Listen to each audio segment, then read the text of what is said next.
Adverb, adverb के हम MCQs यहाँ पर देखेंगे, उसके पहले हम एक रिवीजन यहाँ पर देख लेते हैं एडवर्ब आखिर क्या होती है और किस प्रकार से काम करती है। तो यदि हम एडवर्ब की बात करें तो एडवर्ब क्या हो जाता है, क्रिया विशेषण, जिसे कि हम एडवर्ब कहते हैं। तो क्रिया विशेषण यदि हम शब्द के अकॉर्डिंग इसकी परिभाषा डेफिनेशन पर जाएंगे तो ऐसे शब्द या ऐसे वर्ड्स जो क्रिया की विशेषता बतला दें या क्रिया के बारे में कुछ ऐड ऑन कर दें, ठीक है, तो उन्हें हम एडवर्ब्स कहते हैं। लेकिन यहाँ पर सिर्फ ये जो एडवर्ब्स हैं या ये जो वर्ड है एडवर्ब जिन्हें हम कह रहे हैं, ये सिर्फ वर्ब की ही विशेषता नहीं बतलाएंगी। ये सेंटेंस में यदि कोई एडजेक्टिव आया है तो उसमें भी कुछ ऐड ऑन कर सकते हैं, उसकी भी विशेषता बतला सकते हैं। साथ ही साथ ये पूरे के पूरे सेंटेंस को ही मॉडिफाई कर दे, या हो सकता है एडवर्ब कोई ऑलरेडी आया हो और उस एडवर्ब की भी विशेषता बतलाने के लिए हम किसी वर्ड का यदि यूज़ कर रहे हैं तो वहाँ पर हम उसे एडवर्ब कहेंगे। बेसिकली जनरली यदि हम देखें तो नाउन और प्रोनाउन की विशेषता एडवर्ब के द्वारा नहीं बतलाई जाती, लेकिन कुछ ऐसे एडवर्ब्स हैं जैसे कि यदि हम बात करें ईच, ठीक है, ओनली, तो कुछ इस तरीके के ये वर्ड रहेंगे, वो कभी कभी नाउन और प्रोनाउन की भी विशेषता बतला देते हैं, ठीक है। लेकिन जनरली यदि हम डेफिनेशन के अकॉर्डिंग जाएं तो ये नाउन और प्रोनाउन की विशेषता नहीं बतलाते। कुछ ऐसे वर्ड्स जो होते हैं जो नाउन और प्रोनाउन की विशेषता यहाँ पर बतला सकते हैं। तो यदि हम डेफिनेशन की बात कर लें तो adverb is a word that modify the adjective, verb and whole sentences, ठीक है, जो कुछ ऐड ऑन कर दे, मॉडिफाई कर दे, सेंटेंस को, पूरे के पूरे सेंटेंस का ही मीनिंग बदल दे, या फिर हम कहें वर्ब के बारे में विशेषता बतला दे या एडजेक्टिव को यहाँ पर बतला दे, ठीक है। नाउन प्रोनाउन को भी यहाँ पर ये कर सकता है, लेकिन इसके लिए कुछ, यदि हम वर्ड की बात करें तो ईच की जगह देखें, हम ईच की जगह यहाँ पर इवन और ऑलमोस्ट, इस तरीके के दो तीन एडवर्ब्स हैं जो नाउन और प्रोनाउन की विशेषता भी बतला सकते हैं, ठीक है ना। जैसे कि हम बोले इवन राम एंड श्याम, ये बोल सकते हैं ओनली राम, तो इस तरीके से हम पूरे के पूरे सेंटेंस में इसका यूज़ कर सकते हैं, करेक्ट है। तो नाउन और प्रोनाउन की भी ये कभी कभी विशेषता बतला देते हैं, लेकिन इसका जो मुख्य काम है वो क्या है, एडजेक्टिव, एडवर्ब और पूरे के पूरे सेंटेंस को ही यहाँ पर मॉडिफाई करना, करेक्ट है। चलिए यदि हम बात करें एडवर्ब की, ये हमने डेफिनेशन देखी, और इसके यदि हम टाइप को देखें तो एडवर्ब जो है तीन टाइप के हो जाएंगे यहाँ पर। एक सिंपल एडवर्ब होगा, दूसरा इंटेरोगेटिव होगा, और तीसरा यहाँ पर इसका टाइप हो जाएगा कौन सा, रिलेटिव एडवर्ब, ठीक है। तो सिंपल एडवर्ब की यदि हम बात करें तो सिंपल एडवर्ब में जो एडवर्ब्स आते हैं उन्हें उनके काम के अकॉर्डिंग हम बोलें कि क्या वो वर्ड किस तरीके की कंडीशन में यूज़ हो रहे हैं, उसके अकॉर्डिंग इन्हें इतने पार्ट्स में बांटा गया है। जिसमें कि सिंपल एडवर्ब्स की हम बात करें तो एडवर्ब ऑफ टाइम क्या हो जाएगा, adverb of time, adverbs of place, adverbs of manner, adverbs of frequency या एडवर्ब्स ऑफ क्वांटिटी, या इसी को ही हम एडवर्ब्स ऑफ डिग्री बोल देते हैं, ठीक है। और फिर क्या हो जाएगा, एडवर्ब ऑफ अफर्मेशन और नेगेशन। तो इस तरीके से इनके यूज़ के अकॉर्डिंग सिंपल जो एडवर्ब्स हैं उनको इतने पार्ट्स में डिवाइड किया गया, 6, ठीक है। तो यदि हम एडवर्ब्स ऑफ टाइम की बात कर लें तो ऐसे एडवर्ब्स, हमने एडवर्ब की डेफिनेशन क्या देखी कि जो एडजेक्टिव की विशेषता भी बतला सकते हैं, या जो एडवर्ब्स के बारे में भी बता सकते हैं, या पूरे के पूरे सेंटेंस को ही यहाँ पर यूज़ कर सकते हैं, हम ये बोल सकते हैं। तो एडवर्ब्स ऑफ टाइम हो गया प्लेस के लिए, जो यदि स्थान की जगह पर यूज़ हो रहा है, किसी प्लेस की विशेषता बतलाने के लिए यूज़ हो रहा है, ठीक है ना। जैसे कि यदि हम बोले फार, नियर, ये इस तरीके के कुछ वर्ड्स हैं, ठीक है। तो ये कुछ वर्ड्स हैं जो कि अलग अलग तरीके से भी यहाँ पर यूज़ हो सकते हैं, लेकिन यदि ये किसी एडजेक्टिव की विशेषता बतलाने लगे तो ये जो वर्ड है वो एडवर्ब कहलाने लगेगा, और प्लेस के लिए हम इसका यूज़ कर सकते हैं, ठीक है। तो फार, नियर। मैनर की बात करें, मैनर मीन्स किसी काम करने के ढंग को बतलाए, तो यहाँ पर जैसे हम लिखें स्लोली, काइंडली, तो इस तरीके के यदि वर्ड्स यहाँ में सेंटेंसेस में दिखेंगे तो वो क्या बताएंगे, काम करने के मैनर को बताएंगे। फास्ट, ठीक है ना, इस तरीके। फिर यदि हम एडवर्ब ऑफ फ्रीक्वेंसी की बात करें, इसे ही हम एडवर्ब ऑफ नंबर्स बोलते हैं। तो ये हमारे काम की दर को बताते हैं, मीन्स वो काम कितनी बार हो रहा है। ठीक है, तो जैसे कि हम लिख सकते हैं यहाँ पर फ्रीक्वेंटली, डेली, नेवर। ठीक है ना, तो इस तरीके के यदि वर्ड्स आ रहे हैं वो हमारे कौन से एडवर्ब्स हो जाएंगे, एडवर्ब ऑफ फ्रीक्वेंसी आ जाएगा। फिर वहीं पर यदि हम क्वांटिटी की बात कर लें, एडवर्ब ऑफ क्वांटिटी बात करें या एडवर्ब ऑफ डिग्री बताएं, तो वो काम की दर को बताएगा, किस तरीके से हो रहा है, कितने लोग हैं, क्वांटिटी बताएगा। तो जैसे यहाँ पर आ गया ट्वाइस, है ना, थ्राइस, मच, मोर। तो ऐसे कुछ वर्ड्स हो जाएंगे, ये कौन से एडवर्ब कहलाने लगेंगे, एडवर्ब ऑफ क्वांटिटी। अफर्मेशन और नेगेशन की बात करें तो ऐसे वर्ड्स या ऐसे एडवर्ब्स जो क्या बताएं, सेंटेंस में यस और नो के भाव को प्रकट करें, तो वो एडवर्ब्स ऑफ अफर्मेशन और नेगेशन हो जाते हैं। जैसे कि अफर्मेशन में यदि हम यस का यूज कर सकते हैं, है ना, नेगेशन में हम नो का यूज कर सकते हैं। इस तरीके से ये वर्ड्स हो जाएंगे। करेक्ट है।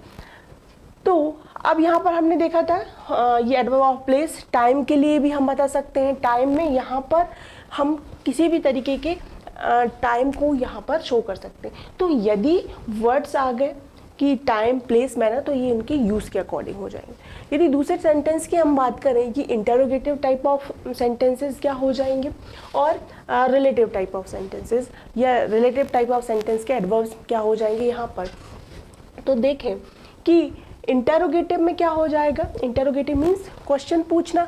जब WH वर्ड्स का यूज़ क्वेश्चन पूछने के लिए किया जाने लगे तो वहाँ पर इंटेरोगेटिव टाइप ऑफ एडवर्ब हो जाएंगे। तो इसमें जितने भी WH टाइप ऑफ वर्ड्स आते हैं वो सारे इसके एग्जाम्पल्स हो जाएंगे, जैसे कि वाई हो गया, वैन हो गया, हाउ हो गया, ठीक है, वेयर हो गया, इस तरीके से।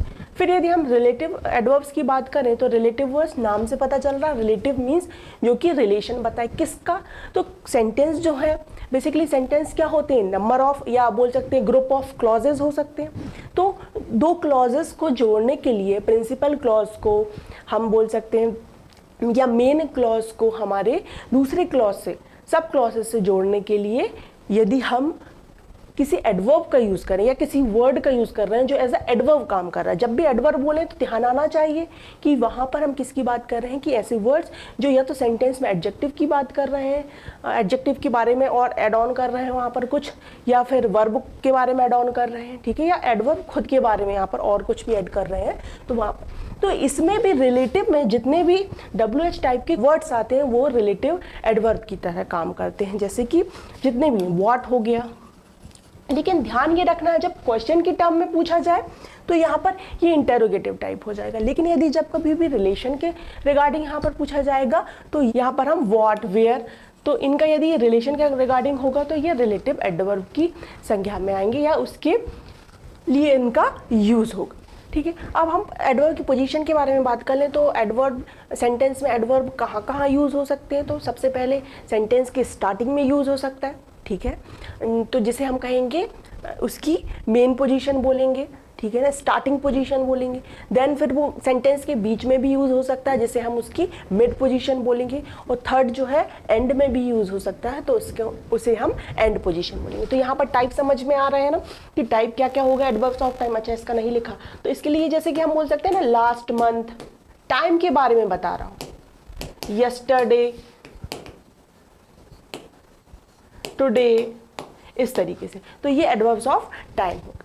ठीक है, तो यहाँ से बात समझ में आई कि एडवर्ब्स क्या होते हैं जो पूरे के पूरे सेंटेंस की विशेषता बता सकते हैं। जैसे कि फॉर एग्जांपल यदि हम बोले प्रोबेबली जया इज लेट, यहाँ पर एक सेंटेंस यदि मैंने बोला कि क्या, प्रोबेबली जया इज लेट, शायद संभवतः जया आज लेट हो जाएगी, लेट होगी। तो यहाँ पर ये जो सेंटेंस है, सेंटेंस का जो स्टार्टिंग प्रोबेबली से हुआ है तो ये एज अ एडवर्ब काम कर रहा है ना, तो ये स्टार्टिंग में हुई तो इसलिए ये क्या बता रहा है, पूरे के पूरे सेंटेंस, ये किसकी विशेषता बतला रहा है, क्या ये नाउन की विशेषता बतला रहा है, नहीं, क्या ये वर्ब की विशेषता बतला रहा है, नहीं, एडवर्ब की विशेषता बतला नहीं, ये पूरे के पूरे सेंटेंस का ही मूड यहाँ पर बतला रहा है कि प्रोबेबली संभवतः जया इज लेट। यदि मैं लिख दूँ यहाँ पर कि जया वर्क्स क्विकली।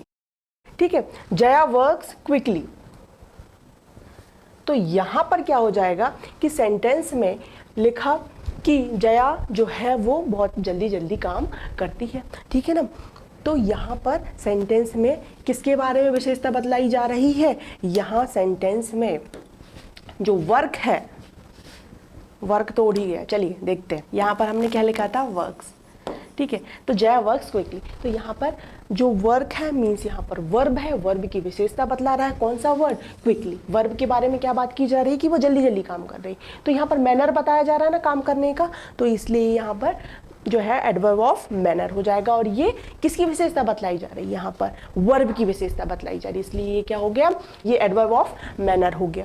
ठीक है, तो इस तरीके से वर्ड्स का यूज किया जाता है। ठीक है ना, कई प्रपोजिशंस भी इसमें यूज होती हैं, जो प्रपोजिशन में हमने यूज किए हैं वही कुछ वर्ड्स एज ए एडवर्ब भी यूज होते हैं, लेकिन वो यूज किस तरीके से हो रहे हैं वो उस पर हमें विशेष ध्यान देना है कि किस तरीके से यूज होंगे। पोजीशन हमने देखी कि देखिए पोजीशन कैसे, यहाँ पर पहले पोजीशन आ गई, फर्स्ट पोजीशन हो गई इसकी, ये इसी को हम बोले स्टार्टिंग पोजीशन हो गई। यहाँ पर लास्ट में आया तो ये इसकी कौन सी पोजीशन हो गई, एंड पोजीशन हो गई। ऐसे ही कई सेंटेंसेज है जहाँ पर बीच में भी यूज होता है, तो इसलिए उसे हम क्या, उसकी मिड पोजीशन बोलें। करेक्ट है। चलिए अब हम एमसीक्यूज स्टार्ट करते हैं। तो सबसे पहले क्वेश्चन देखें क्या है, पहले फर्स्ट नंबर क्वेश्चन में he can run blank better than I do, he is professional runner. ठीक है, दो सेंटेंसेस यहां पर दिए हुए हैं। क्या दे रखा है कि he can run blank better than I do, he is a professional runner. ठीक है, अब यहाँ पर हम ऑप्शन दे रखे हैं, 5 ऑप्शन दिए। एग्जाम में 4 भी आते हैं, कभी कभी 5 भी ऑप्शन आ जाते हैं। ठीक है, तो ही कैन रन, करेक्ट। तो सबसे पहले हम ए ऑप्शन देखें, मोर, फिर है यहाँ पर फार, सी ऑप्शन 2, डी है वेरी और अ लिटिल, करेक्ट। ठीक है, तो he can run better than I do. यहाँ पर सेंटेंस में बात की जा रही है कि वह दौड़ सकता है। कैसे दौड़ सकता है, मुझसे अच्छा दौड़ सकता है। यहाँ पर कंपैरिजन की बात हुई, बेटर देन बताया जा रहा है। ठीक है, डिग्री का यूज हो रहा है। ही इज, आगे कुछ और ऐड किया है पूरे सेंटेंस के मीनिंग को समझाने के लिए कि he is a professional runner, correct है। तो यहाँ पर यदि हम देखें तो हमें विशेषता किसकी बतलानी है, इसके दौड़ने की, ही कैन रन। ठीक है, तो मोर, ठीक है, फिर है टू, अ लिटिल एक तरीके का एडवर्ब है जो कि क्वांटिटी बताने के लिए किया जाता है, लेकिन अनकाउंटेबल नाउन के लिए। किसके लिए यूज होता है ये, अनकाउंटेबल नाउन के लिए अ लिटिल का यूज होता है। तो यहाँ पर अनकाउंटेबल नाउन की बात नहीं की जा रही। वेरी बेटर देन क्या यहाँ पर आ सकता है, नहीं, ऑलरेडी यहाँ पर कंपैरिजन किया जा रहा है, तो इसलिए इसका आंसर क्या हो जाएगा, आंसर हो जाएगा option number B is correct one. ठीक है, तो यहाँ पर कम ज्यादा की बात नहीं हो रही, देखिए, क्योंकि ऑलरेडी यहाँ पर बेटर देन दो लोगों का कंपैरिजन हो रहा, तो मोर का आने का तो ऑप्शन यहाँ पर बनता ही नहीं है बात। ठीक है, क्योंकि मोर खुद एक कॉम्पैरेटिव डिग्री में काम करता है।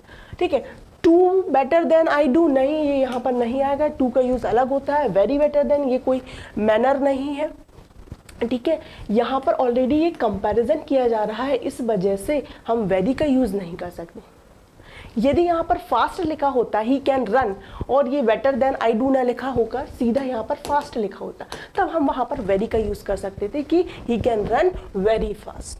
ठीक है, तो यहाँ पर फार सीधे के सीधे यहाँ पर एडवर्ब का यूज हो जाएगा। ठीक है, तो ऑप्शन बी इसके लिए करेक्ट होगा। नेक्स्ट देखते हैं कि he blank committed the crime but the evidence is not convincing. ठीक है, सेंटेंस बोल रहा है कि ही कमिटेड द क्राइम, उसने क्राइम कमिट किया blank, but the evidence is not convincing, लेकिन जो एविडेंस मिले हैं, जो सबूत मिले हैं वो कन्विंसिंग नहीं।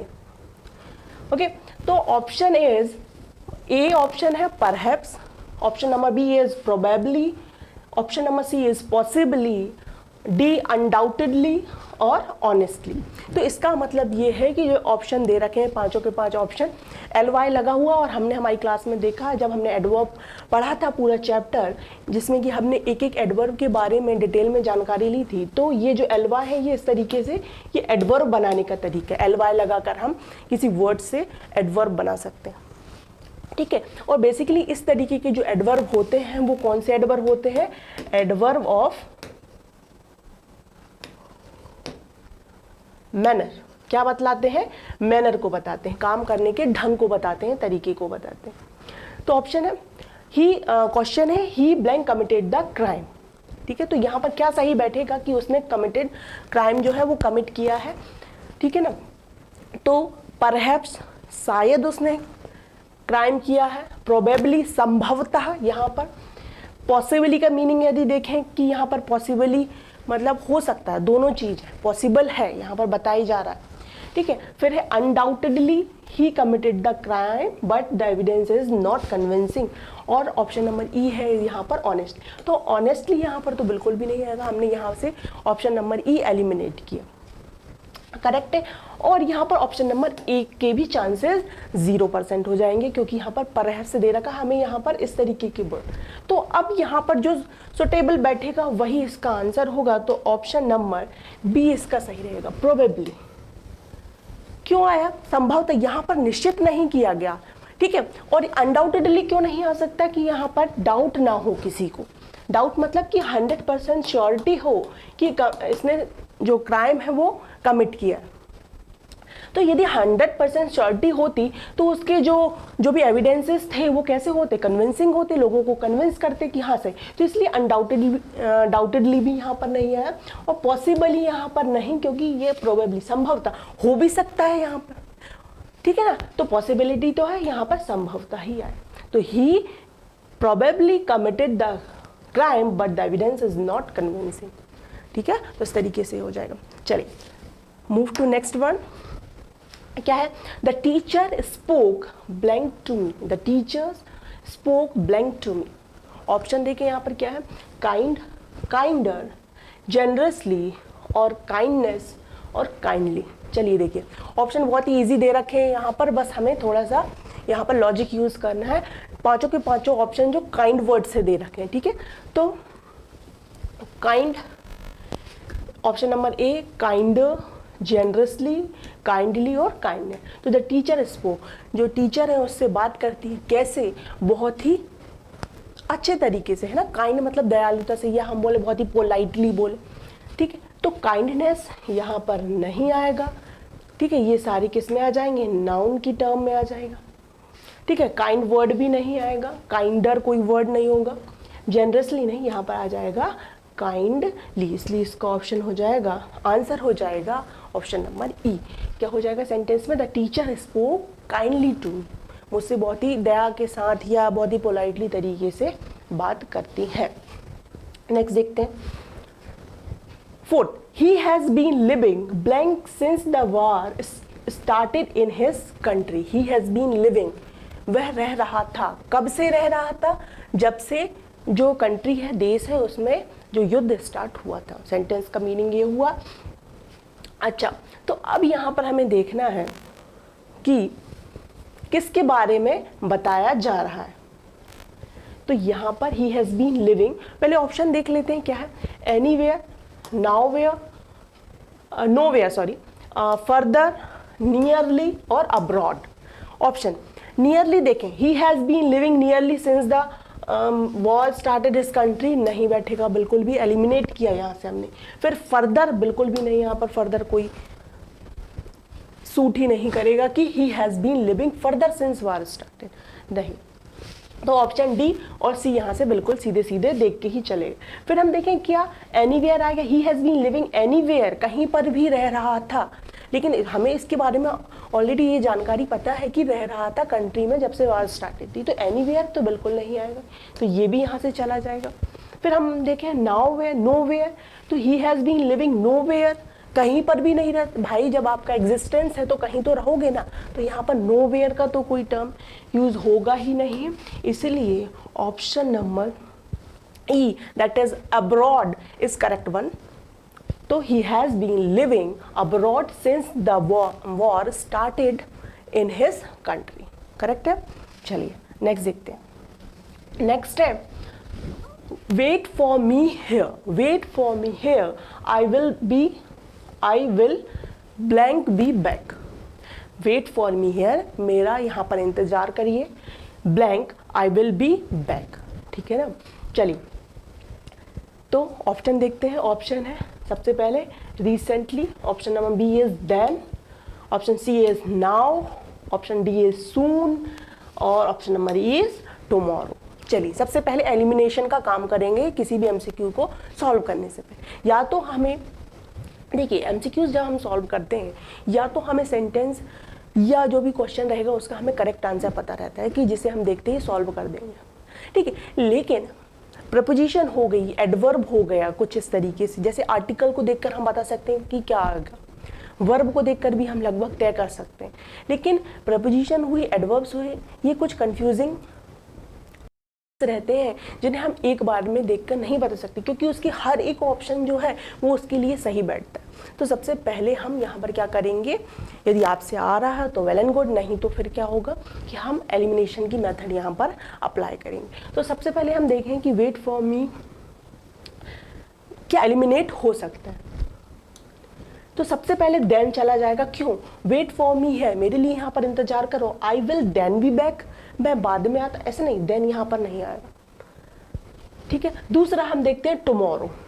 अब टुमारो कैसे आ जाएगा भाई, देखिए ना, wait for me here, I will blank, I will tomorrow be back, मेरा इंतजार करो, उसे कल तक के लिए छोड़कर चले जाओ, तो कब तक बैठा रहेगा कोई इंसान। तो यहाँ से टुमारो भी जो क्या हो गया, एलिमिनेट हो गया। चलिए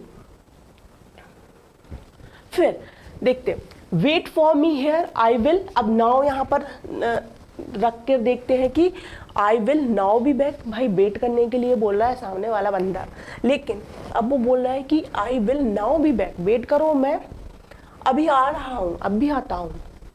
तो ये नहीं, नाउ बी बैक नहीं, बिल्कुल नहीं, ये भी कट हो जाएगा। फिर हम देखते हैं कि रिसेंटली पर जाए, रिसेंटली क्या हो जाएगा, wait for me here, I will recently be back, मैं जल्द ही से आऊँगा, रिसेंटली आया, अभी आया, अभी आया से मतलब नहीं है यहाँ पर। ठीक है, नहीं तो बोलेंगे कि अभी आया भी तो हो सकता है, recently I will be back, recently मतलब अभी अभी।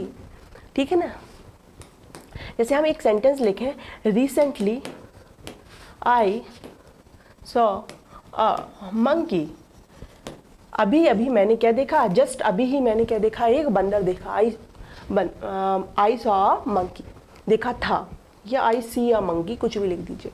तो रिसेंटली यहाँ पूरे टर्म के लिए यूज होगा, रिसेंटली अभी अभी यहाँ पर नहीं आ जाएगा। तो इसलिए इसका जो आंसर रहेगा कि बोल रहा है, हम किसी को बोलते हैं कि wait for me here, I will now be back, means यहाँ पर जो ऑप्शन हो जाएगा D is correct one. Now नहीं, यहाँ पर सून भी आ जाएगा, माफ कीजिए, क्या आ जाएगा ऑप्शन नंबर डी, सून। तो wait for me here, I will soon be back, मैं जल्द ही आऊँगा, तो soon is correct one. Recently भी बैक कैसे हो जाएगा, रिसेंटली मतलब तो वो काम हो चुका होगा।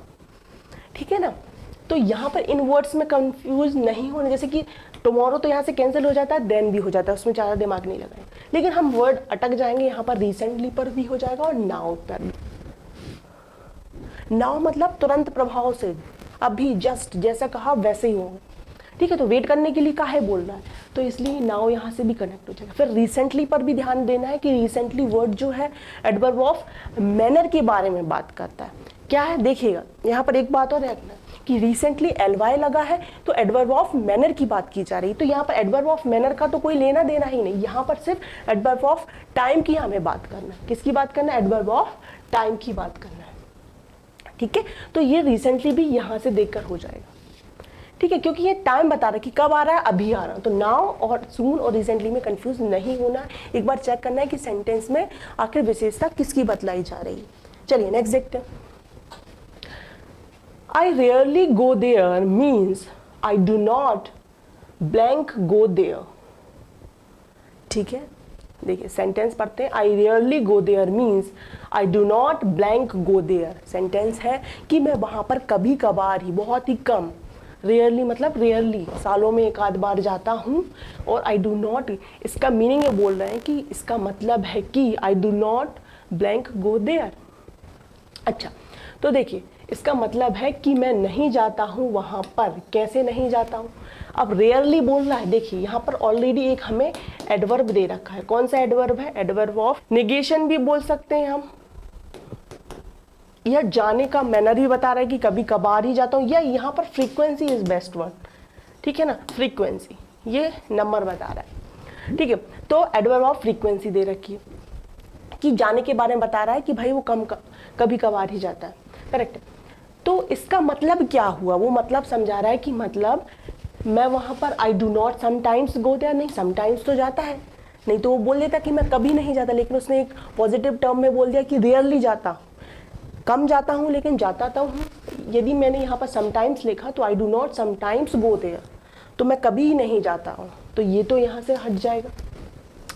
नेवर भी हट जाएगा, क्यों नेवर हट जाएगा, क्योंकि उसने कहा रेयरली, कभी कभार ही जाता, हालांकि रेयरली नेगेटिव टर्म है, लेकिन इसमें एक पॉजिटिविटी भी है कि कभी तो जाता है, तो नेवर तो मीन्स हो जाएगा कभी नहीं, तो यहाँ पर आएगा, तो नेवर भी यहाँ से कैंसिल हो गया। अच्छा, फिर हम एवर भी यहाँ से हो जाएगा और हार्डली भी हो जाएगा, क्योंकि हार्डली और रेयरली एक साथ ही टर्म यूज हो रही है, इसलिए यहाँ पर ऑप्शन क्या हो जाएगा, ऑप्शन नंबर बी, फ्रीक्वेंटली। क्या हो जाएगा, फ्रीक्वेंट। सेंटेंस को समझिए कि I rarely go there means मैं वहाँ पर कभी कभार ही जाता हूँ, बहुत ही कम समय, कभी कभार। तो इसका मतलब हुआ कि I do not frequently go there, इसका मतलब ये हुआ कि मैं बार बार वहाँ पर नहीं जाता हूँ। भाई कोई साल में, 4 साल में, 5 साल में एक बार कहीं पर जाता है, तो इसका मतलब यही तो हुआ कि वह रोज रोज, या बोले कि हम हर गर्मी की छुट्टियों में चला जाता, तो यही फ्रीक्वेंटली वर्ड यहाँ पर यूज हो जाएगा। देखिए नेगेटिव टर्म है ना, तो यहाँ पर हार्डली नहीं आएगा, डू नॉट ऑलरेडी दे रखा है और इसका मीनिंग बताना है, तो फ्रीक्वेंटली, इसका मतलब यही तो हुआ कि मैं कम जाता हूँ, इसका मीनिंग ये होता है कि मैं बार बार नहीं जाता हूँ, करेक्ट है।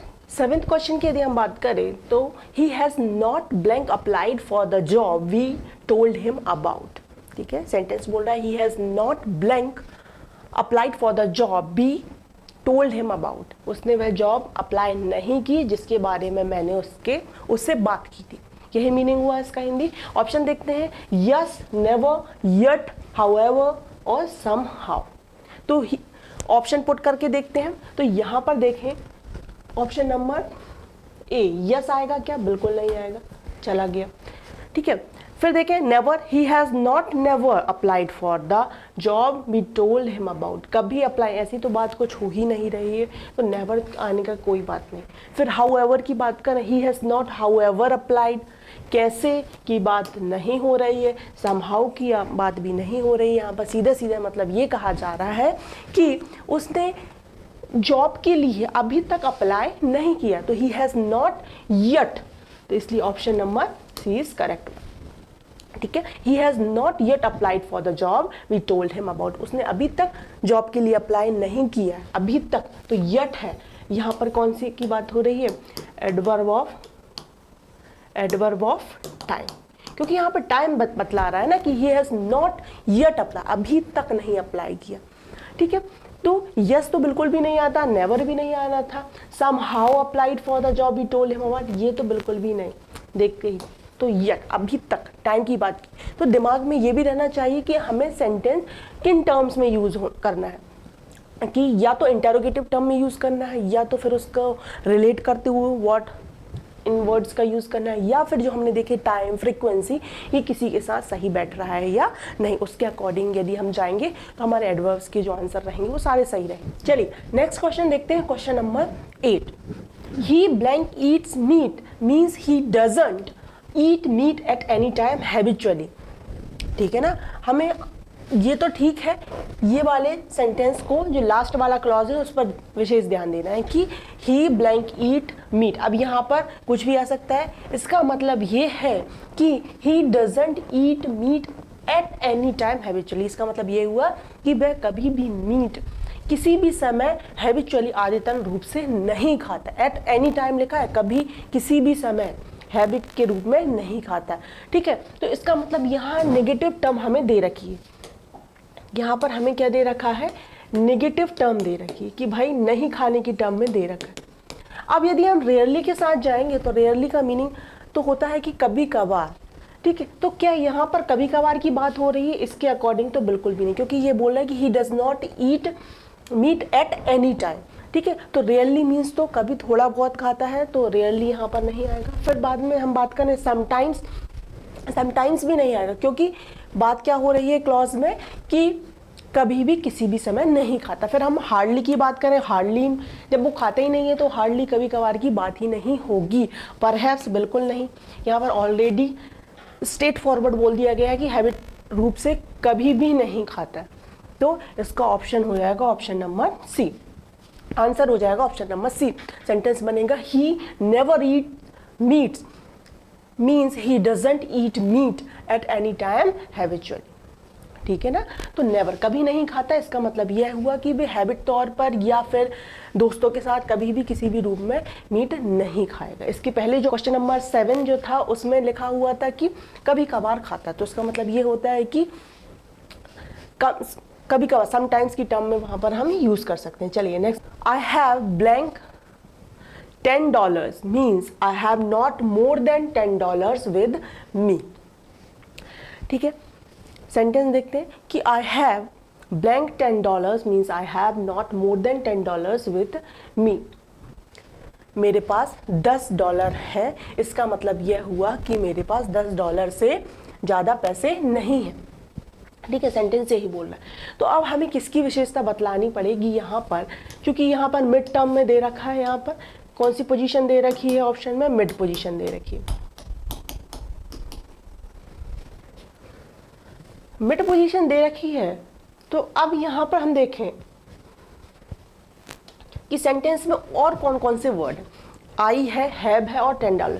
$10 यहां पर क्या है, नाउन। क्या है, नाउन। इसका मतलब ये है कि अब जो भी यहां पर इसके पहले जो भी वर्ड आएगा या जो भी एडवर्ब का यूज होगा तो वो नाउन की विशेषता बतलाएंगे, इसकी क्वालिटी, या it shows the quality of $10 या एड ऑन नाउन $10। ओके, सो यहां पर यदि हम देखें कि I have hardly $10 means I have not more than $10 with me. Hardly नहीं आएगा, नाउन की विशेषता बतलाई जा रही। $10 यहां पर क्या है, नाउन है। ठीक है, तो यहाँ पर ये हार्डली, ऑलमोस्ट बिल्कुल नहीं, सम मोर की बात ही नहीं, क्योंकि ऑलरेडी यहाँ पर दे रखा है कि $10 से ज़्यादा नहीं है। फ्यूअर देन $10, तो यहाँ पर ये बात नहीं हो रही।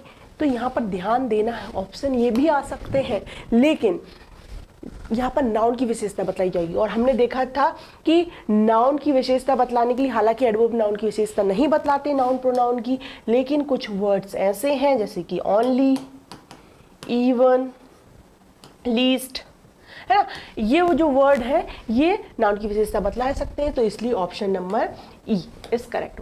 तो I have only $10 means I have not more than $10 with me. मेरे पास सिर्फ $10 है। ठीक है, इसलिए यहाँ पर ओनली है। बात समझ में आई कि नाउन की विशेषता नहीं बतलाते, लेकिन कुछ वर्ड्स ऐसे हैं, कुछ एडवर्ब्स ऐसे हैं जो नाउन की विशेषता यहाँ पर आपको बताएंगे। चलिए move to next one, that is blank he is a good runner but I have never watched him run a race. Sentence को ध्यान से पढ़ेंगे। he is a good runner but I have never watched him run a race। Sentence है, अब जो भी इसके पहले आएगा, लेकिन इतने सेंटेंस का मीनिंग हम देखें कि वह एक बहुत ही अच्छा धावक है, गुड रनर, लेकिन मैंने उसे अभी तक रेस में दौड़ते हुए नहीं देखा है।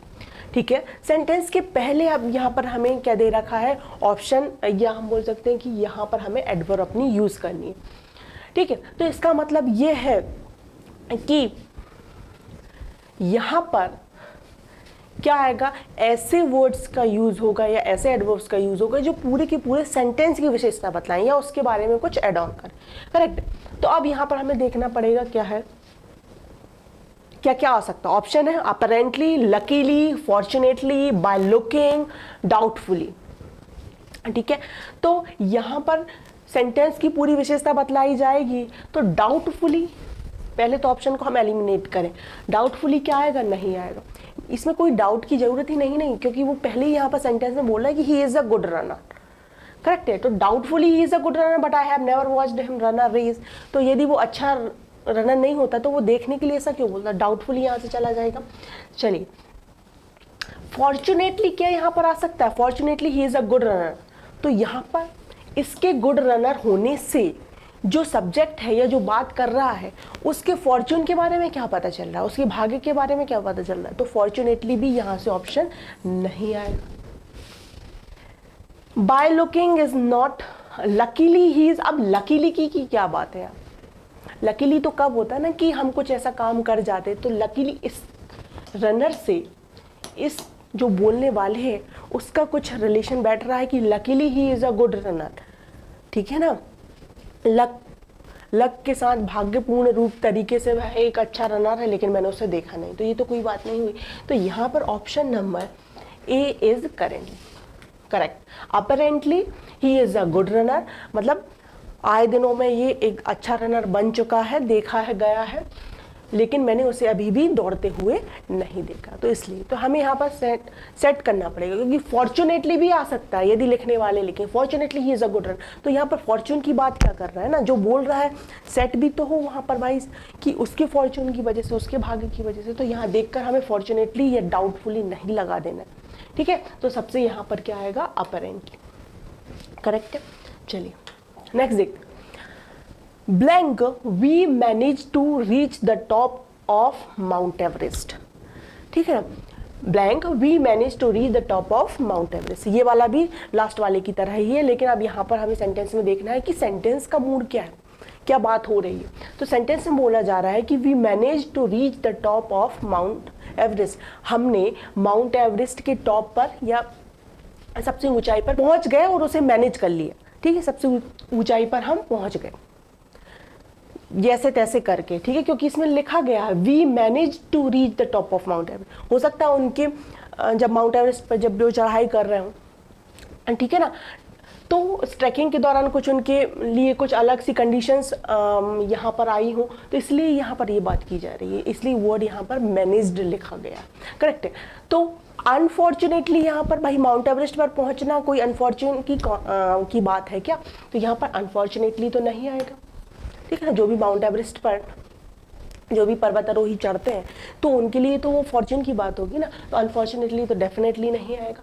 Probably we manage to reach the top of Mount Everest, तो क्या यहाँ पर प्रोबेबली आ सकता है, तो ये भी नहीं आएगा।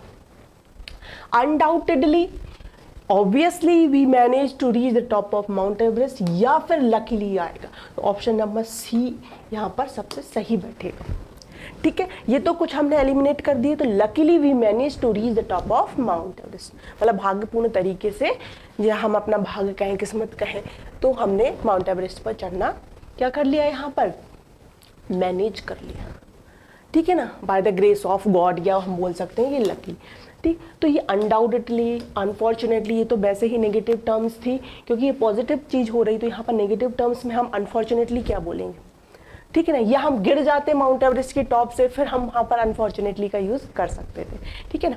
चलिए, तो ये भी सेंटेंस में हमें ध्यान देना है कि एडवर्ब जो है, सेंटेंस का मूड क्या है, पॉजिटिव टर्म में जा रहा है, तो वहाँ पर सेंटेंस की विशेषता बतलाई जा रही है, तो उसे हम पॉजिटिव टर्म में बोलेंगे, ठीक है। अब यहीं पर मैं अनफॉर्चुनेटली लगा दूं कि unfortunately we manage to reach the top of Mount Everest, तो ये पूरे सेंटेंस का मीनिंग ही चेंज कर देगा, ठीक है ना, क्योंकि उनके लिए यहाँ पर यदि मैं लकीली लगा रही हूँ तो यहाँ पर उनके लिए भाग्य की बात, मतलब अच्छा काम हो जाएगा, लेकिन यहाँ पर अनडाउटेडली लिख रही हूँ, अनफॉर्चुनेटली सेंटेंस के स्टार्टिंग में लगा रही हूँ, तो ये पूरा वर्ड जो है पूरे सेंटेंस का मीनिंग ही चेंज कर रहा है, ठीक है। जैसे कि लकीली ने सेंटेंस को पॉजिटिव टर्म में लिया, अब यहाँ पर अनफॉर्चुनेटली लगा देते तो जो पूरा सेंटेंस है वो नेगेटिव टर्म में आ जाता, ठीक है। तो इस तरीके से ही कहा गया है कि जो एडवर्ब्स हैं वो पूरे सेंटेंस की मीनिंग को भी चेंज कर सकते हैं, बदल सकते हैं, ठीक है।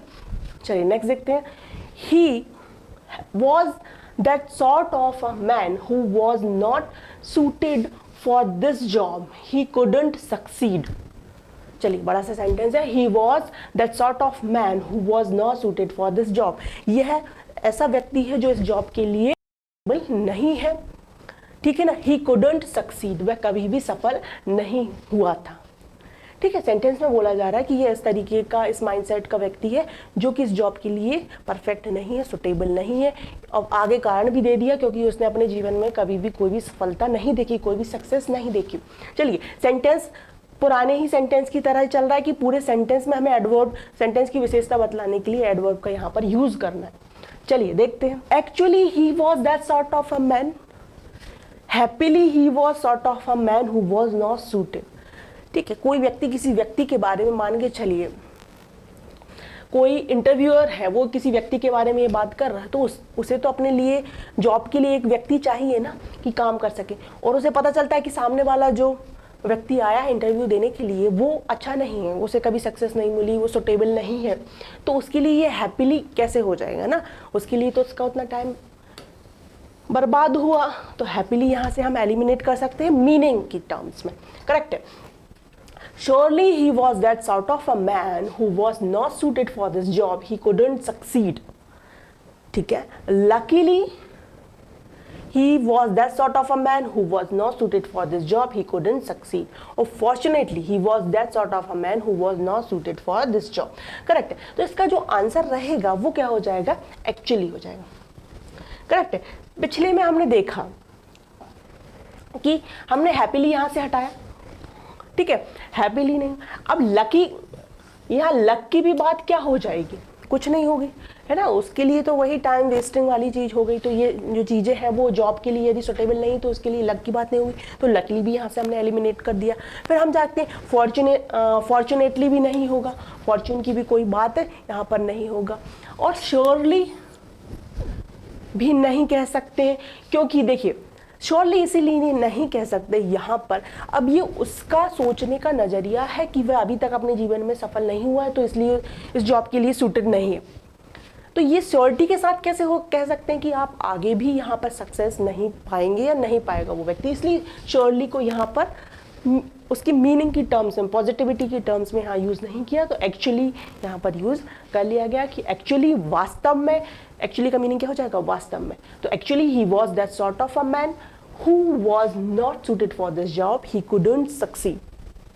ठीक है ना, तो ये उसका जो व्यक्ति बोला उसका पर्सपेक्टिव था कि भाई उसको कभी सक्सेस नहीं मिली तो वो नहीं हो सकती, इसलिए वहां पर श्योरली का यूज नहीं होगा। चलिए नेक्स्ट देखते। This room is not big, this room is not big blank for both of us to study our lesson. ठीक है, तो ये जो रूम है वो बड़ा नहीं है हम दोनों के लिए स्टडी करने के लिए। करेक्ट है। तो चलिए देखते हैं, this room is not big.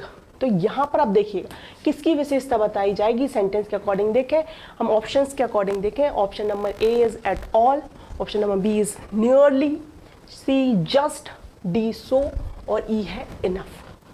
ठीक है, तो यहाँ पर अब बिग की बात की जा रही है, और बिग क्या है यहाँ पर? बिग किसके बारे में बात की जा रही है? रूम। ठीक है, तो रूम को क्या बता दिया? बिग बता दिया। अब हमें बताना है कि कितना बड़ा है कितना बड़ा नहीं है। तो बड़े के बारे में यदि टर्म की जा रही तो बिग यहाँ पर क्या है?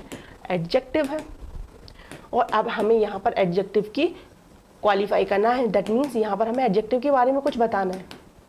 तो ये भी क्या कहलाता है? एडवर्ब कहलाता है, हमने डेफिनेशन के अकॉर्डिंग देखा है। ठीक है, तो सिर्फ वर्ब की विशेषता नहीं। करेक्ट। चलिए, this room is not big at all for both of अस। ठीक है, this room is not big nearly, बिल्कुल नहीं आएगा नियरली यहाँ से।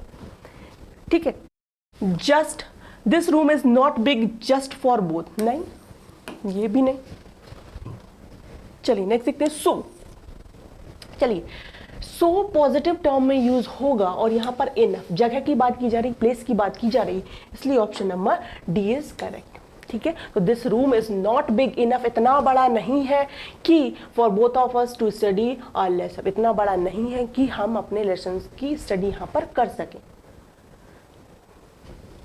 ठीक है, तो यहाँ पर सो तो किसी भी तरीके से जमता नहीं, सो क्योंकि यहाँ पर इसलिए की टर्म में यूज हो जा रहा है, बड़े की टर्म में यूज नहीं हो रहा, क्योंकि आप सेंटेंस में सो का यूज करके देखें क्या आ जाएगा? This room is not big so for both us.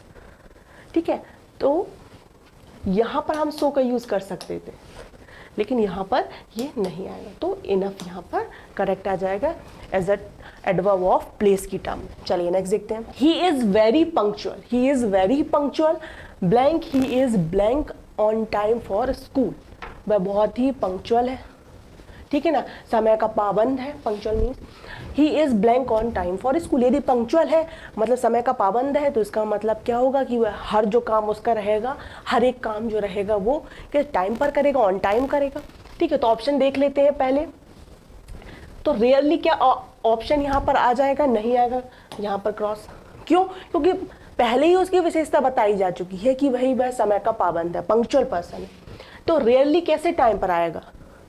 ठीक है, यहां पर हो सकता है ये यदि लिखा होता कि ही इज ब्लैंक, कभी कभार क्या लेट हो जाता है, ब्लैंक लेट, यहां पर क्या होता, he is very punctual, he is blank late, तब हम कह सकते थे कि भाई पंक्चुअल है लेकिन कभी कभार क्या हो जाता है, लेट हो जाएगा, तो रेयरली वहां पर यूज कर देते। तो रेयरली ऑन टाइम कैसे हो जाएगा, तो ये इस तरीके से मैनर नहीं बताएगा। चलिए, समटाइम्स ऑन टाइम, समटाइम्स भी यहां पर खत्म हो जाएगा। समटाइम्स की बात क्या है, वो तो हमेशा ही, कुछ समय थोड़ी आएगा, मतलब मोस्ट ऑफ टाइम वो क्या रहेगा, टाइम पर रहेगा, एक आध दिन कभी सालों में होगा तब वो टाइम पर नहीं रहेगा, तो ये सेंटेंस के हिसाब से नहीं जा रहे। अब यहाँ पर ऑप्शन नंबर डी क्या बोल रहा है, never, he is never on time for school. भाई पंक्चुअल फिर किस बात का कि वो स्कूल टाइम पर ही ना पहुंचे, तो यहाँ से नेवर भी खत्म। ठीक है, अब आता है ऑफन और ऑलवेज। भाई सीधी सी बात है, पंक्चुअल है तो हमेशा अपने स्कूल जो रहेगा, अपना स्कूल, उस पर टाइम पर पहुंचेगा, तो इसलिए ऑप्शन नंबर ई क्या हो जाएगा, ऑलवेज। ये कौन सा हो जाएगा, एडवर्ब ऑफ फ्रीक्वेंसी, क्या हो जाएगा, एडवर्ब ऑफ फ्रीक्वेंसी। ठीक है, क्या हो गया, एडवर्ब ऑफ फ्रीक्वेंसी। क्या बताया जा रहा है यहाँ पर, स्कूल आने का तरीका बताया जा रहा है कि वह हमेशा ही टाइम पर पहुंचता है, तो बार बार आता है, रोज जितने भी दिन लगते हैं स्कूल, तो always on time for school. तो यहाँ पर सेंटेंस में ध्यान रखना है कि हमें मीनिंग के अकॉर्डिंग भी यहाँ पर हमारे आंसर्स को चेक करना पड़ेगा कि कौन सा मीनिंग यहाँ पर सही बैठेगा। देख के नहीं तो हमने उठा दिया, रेयरली आ गया, रेयरली कैसे आ जाएगा, यहाँ पर यदि लेट होता तो फिर वो हो सकता। तो मीनिंग पर भी यहाँ पर हमें ध्यान रखना है कि सेंटेंस किस तरीके से काम कर रहा है। नेक्स्ट क्वेश्चन देखते हैं, question number 15। Blank you go to the theatre is a matter of personal preference. ठीक है ना, blank is go to the, you go to the theater is a matter of personal preference। ठीक है, तो यहाँ पर हमें सेंटेंस में कौन सा एडवर्ब यहाँ पर सही आएगा वो देखना है। तो ऑप्शन है how long, when, how far, why and what time. ठीक है, तो how long you go to the theatre is a matter of personal preference, when you go to the theatre is a matter of personal preference, how far you go to the theater is a matter of personal preference, और why you go to the theater, तो why तो यहाँ पर नहीं आएगा, तो preference की बात की जा रही है कि आप जब भी थिएटर जाएंगे तो आपका वो पर्सनल प्रेफरेंस रहेगा, तो यहाँ पर why नहीं आएगा। ठीक है, अब यहाँ पर हमें सिर्फ सेंटेंस को जोड़ना है, करेक्ट है, तो यहाँ पर आ जाएगा option number E is correct. What time you go to the theatre is the matter of personal preference, किस समय आप कहाँ जाते हो, थिएटर जाते हो, ये आपका पर्सनल प्रेफरेंस है, वो आप अपने हिसाब से देख लें। ठीक है, कौन सा टाइम आपके लिए सुटेबल रहेगा, इसलिए option number E is correct one for this. How long, ये पर्सनल प्रेफरेंस की बात थोड़ी ना है, थिएटर जा रहे हो तो भाई ऑब्वियस सी बात है कि 3 घंटे की मूवी है, 2.5 घंटे की मूवी है, वो उतना तो पूरा देख के आओगे ना, तो ये प्रेफरेंस की बात यहाँ पर नहीं होगी। ठीक है, चलिए, when you go to the theatre is a matter of personal, हाँ ये हो सकता है, लेकिन यहाँ पर what time is a correct one. How far you go to the theatre, तो यहाँ पर पर्सनल प्रेफरेंस कैसे हो सकता है, कितने समय तक ले जाओगे, ये आपका पर्सनल प्रेफरेंस नहीं रहेगा, ये तो मूवी पर डिपेंड करेगा ना, 2 घंटे 17 मिनट की या 2 घंटे 30 मिनट की, करेक्ट है, तो इसलिए ये वाले ऑप्शन नहीं आएंगे, करेक्ट है। चलिए, और वाई तो यहाँ पर बिल्कुल भी सूट नहीं करेगा, तो इसलिए किस समय पर आप जाते हैं ये आपका प्रेफरेंस रहेगा। चलिए नेक्स्ट देखते हैं। You should give me blank information about his identity in case I don't recognize him। ठीक है, तुम्हें देना चाहिए मुझे इसके बारे में इंफॉर्मेशन, इसकी आइडेंटिटी को लेकर, इन केस, ऐसे केस में जब मैं इसे रिकॉग्नाइज ना कर सकूं या मैं इसे पहचान नहीं पा रहा हूं, करेक्ट। तो अब यहां पर हमें ऑप्शन देखने, अब यहाँ पर इंफॉर्मेशन के बारे में ही कुछ ऐड किया जाएगा, करेक्ट है, इंफॉर्मेशन के बारे में कुछ ऐड किया जाएगा। तो you should give me for information, for तो यहाँ पर प्लेस, ठीक है, तो एडवर्ब ऑफ प्लेस यहाँ पर बिल्कुल भी सूट नहीं करेगा। इंफॉर्मेशन, आ लिटिल इंफॉर्मेशन, तो इंफॉर्मेशन तो काउंटेबल हो सकती है ना, काउंटेबल इन द सेंस कि भाई एक इन्फॉर्मेशन दे रहे हैं उसके घर के बारे में, उसके एड्रेस के बारे में, तो इस तरीके से हम उसे काउंट कर सकते हैं। ठीक है, अ लिटिल तो कोई यहाँ पर क्वांटिटी टर्म्स में नहीं बताई जा रही अनकाउंटेबल के लिए, तो अ लिटिल यहाँ पर नहीं होगा डेफिनेटली। करेक्ट है। Many more information about his identity in case I don't recognise him, और लेस इंफॉर्मेशन, लेस भी यहाँ पर बिल्कुल भी नहीं होगा।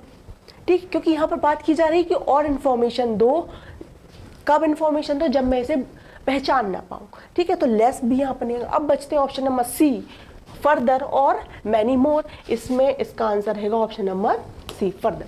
तो you should give me further information about his identity in case of I recognise him. और फर्दर का मीनिंग क्या हो जाएगा, और इंफॉर्मेशन, इंफॉर्मेशन की विशेषता बतला रहा है तो फर्दर इंफॉर्मेशन, और इंफॉर्मेशन, मैनी मोर इंफॉर्मेशन नहीं, फर्दर। और यहां पर बात की जा रही है कि भाई कुछ तो है लेकिन अभी और चाहिए मुझको। करेक्ट है। चलिए नेक्स्ट देखते हैं question number 17, that is blank the dog bit the stranger although it looked very friendly. Blank the dog bit the stranger although it looks like very friendly. ठीक है, यद्यपि कुत्ते ने उसे काट दिया, स्ट्रेंजर को काट दिया, लेकिन वो देखने में जो डॉग था वो कैसा लग रहा था, फ्रेंडली नेचर का था, भाई ये काटेगा नहीं। ठीक है ना।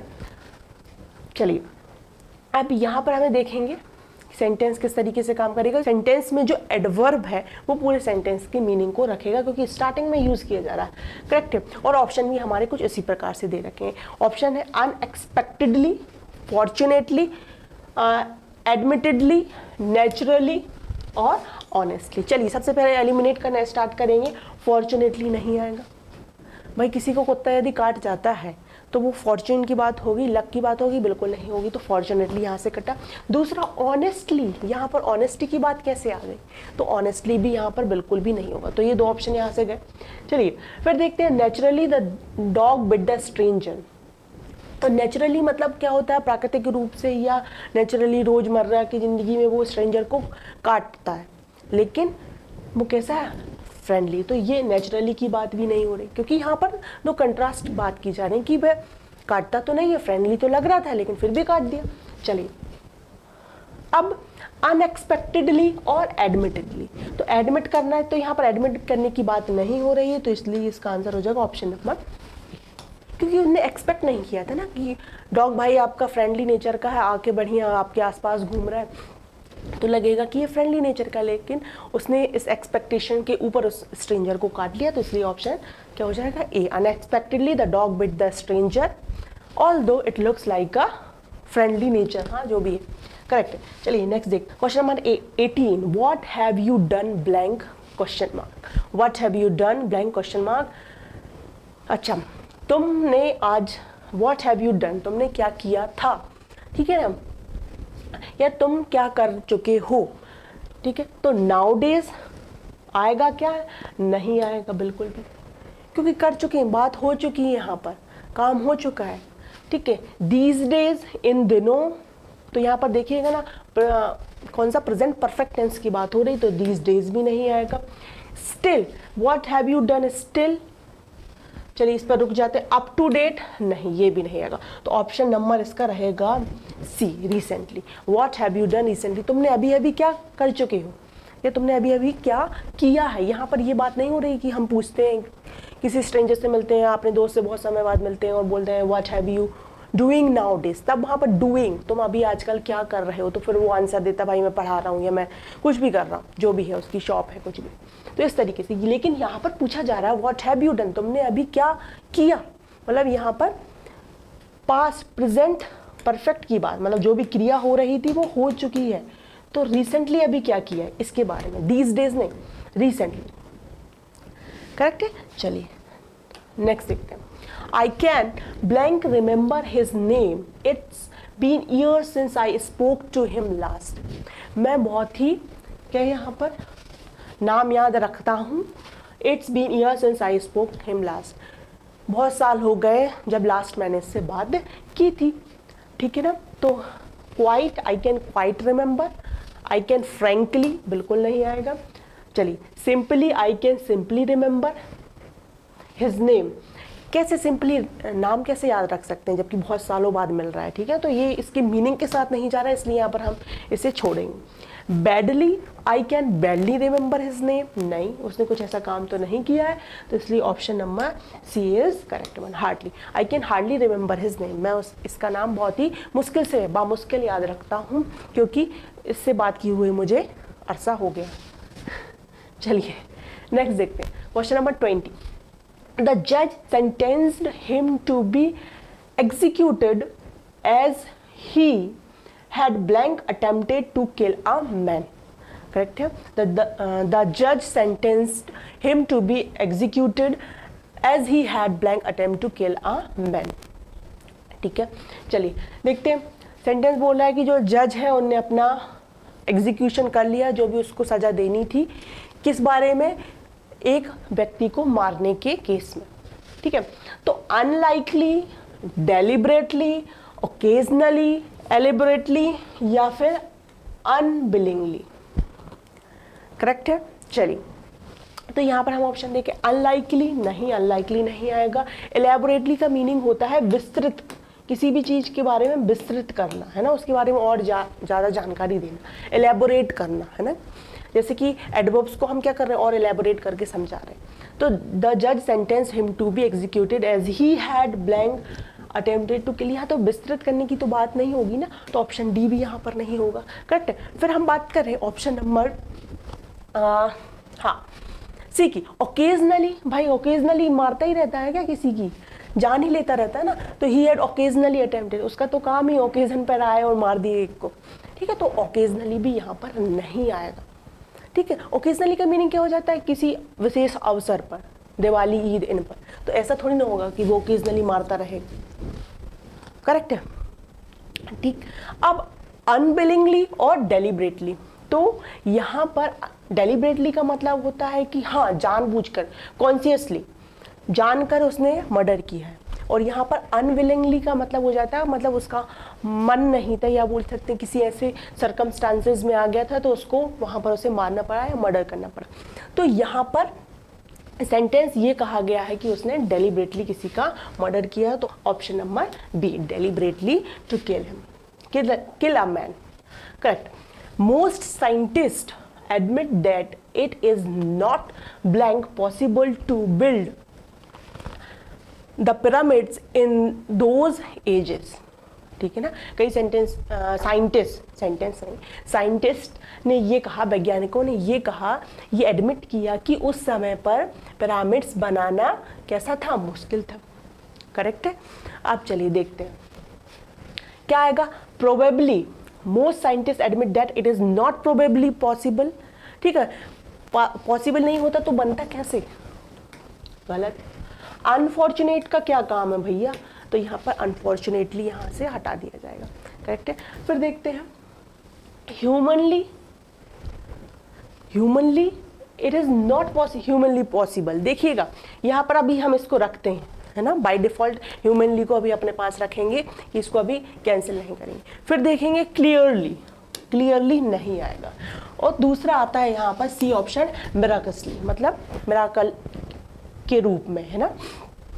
तो यहाँ पर ह्यूमनली आएगा या मिराकसली आएगा, क्या आएगा, तो ये देखेंगे कि most scientist admit that it is not humanly possible to build the pyramid in those age, या miraculously possible to build the pyramid in those days, ठीक है ना। तो एक तरीके से ये मिराकल ही हुआ था, चमत्कार ही था कि उस समय जब इतना सारा डेवलपमेंट नहीं था, उसके बाद भी इतना बड़ा स्ट्रक्चर उस एज में बना लिया गया, तो इसलिए यहाँ पर ऑप्शन क्या आ जाएगा, मिराकसली। तो यहाँ पर पॉसिबल टू बिल्ड, इसके बारे में विशेषता बताई जाए, बनाना पॉसिबल हुआ तो एडजेक्टिव और इसकी विशेषता बता दी गई मिराकसली, तो एडवर्ब ऑफ मैनर हो गया, बनाने को यहाँ पर, तो मिराकसली, तो ऑप्शन, ठीक है। तो सेंटेंस क्या बनता है, most scientist admit that it is not miraculously possible to build a pyramids in those age, तो मिराकसली।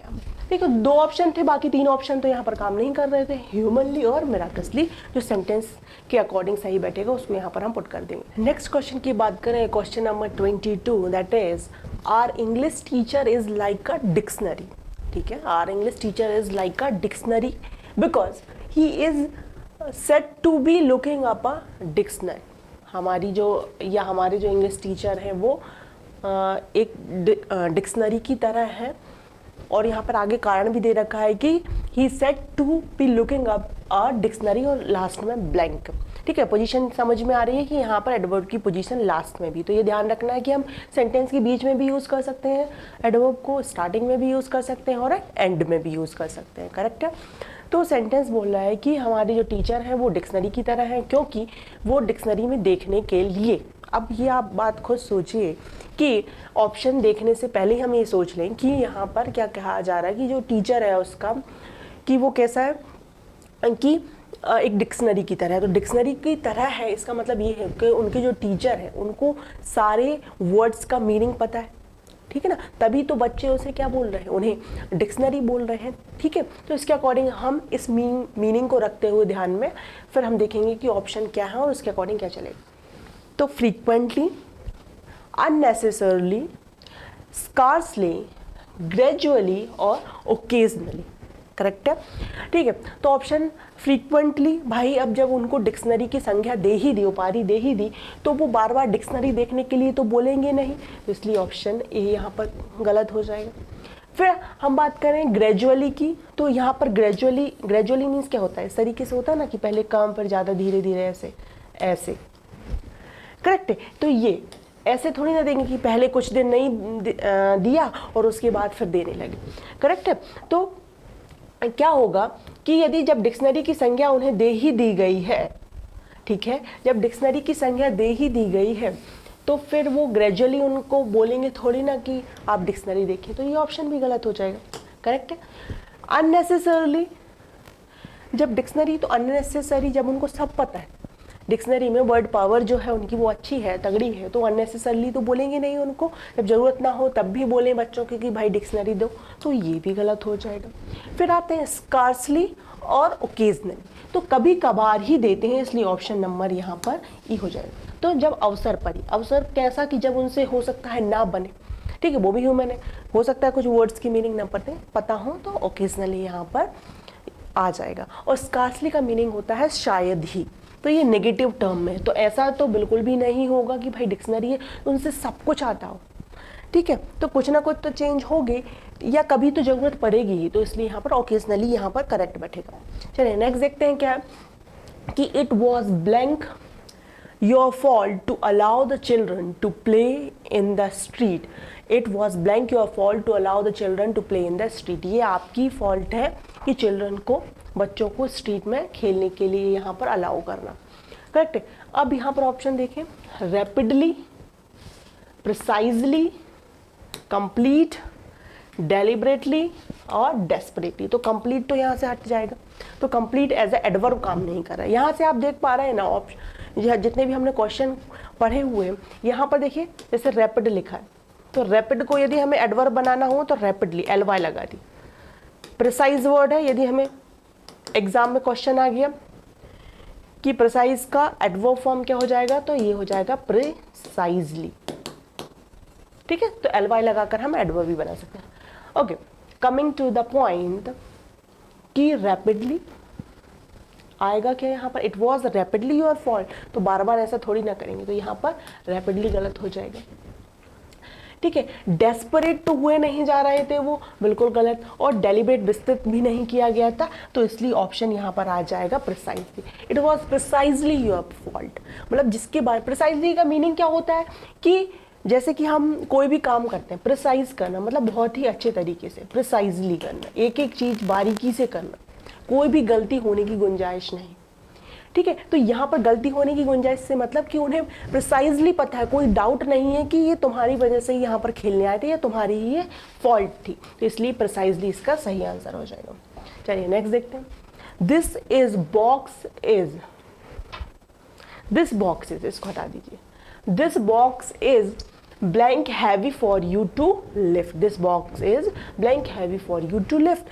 ये जो बॉक्स है बहुत ही क्या है, हैवी है, वजनदार है, भारी है उठाने के लिए।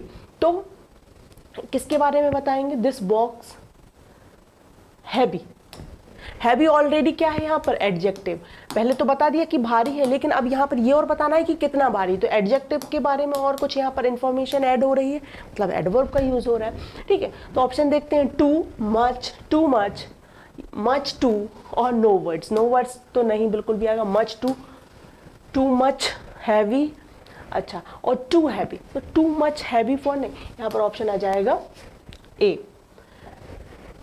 This box is too heavy for you to lift. Much heavy नहीं आएगा यहाँ पर, ठीक है, ध्यान रखना है यहाँ पर, टू हैवी बहुत ज़्यादा हैवी है, करेक्ट है, यहाँ पर क्वांटिटी की बात नहीं हो रही है, इसलिए मच का यूज़ नहीं किया।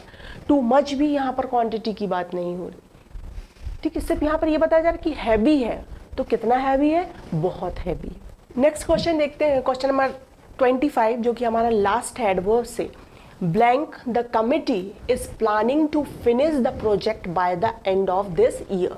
ब्लैंक द कमिटी, जो कमिटी है वो प्लान कर रही है इस प्रोजेक्ट को खत्म करने का, एंड करने का इस साल के अंत तक, करेक्ट है। ऑप्शन देखते हैं, मॉर्निंगली, विलिंगली, होपफुली, लेटली और कंडीशनली। तो इसका आंसर हो जाएगा होपफुली, ठीक है।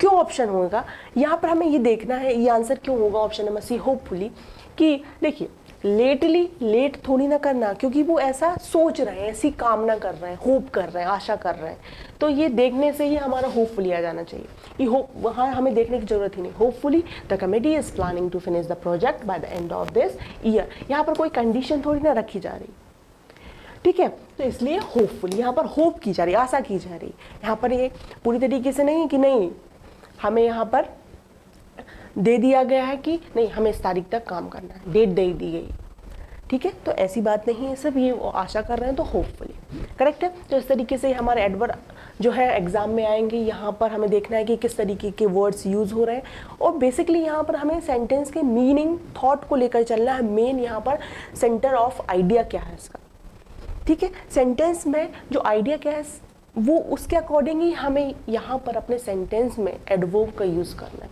ठीक है, कि पॉजिटिव टर्म्स में जा रहा है, नेगेटिव टर्म्स में जा रहा है, क्योंकि ऑप्शन हमें ऐसे ही मिलेंगे कि जो कि सारे ऑप्शन में से एक दो ऑप्शन लगे कि नहीं ये आंसर हो सकता है, ये आंसर हो सकता है, तो यहाँ पर हमें अलग करना पड़ेगा, यहाँ देखना पड़ेगा कि किस तरीके से ये काम कर रहे हैं, टाइम के अकॉर्डिंग चल रहे हैं, तो एक बार पूरे रिवाइज करके देखें कि भाई टाइम आ रहा है या प्लेस आ रहा है, इंटेरोगेटिव किस तरीके से आ रहा है, ये सेंटेंस को डिफाइन करना।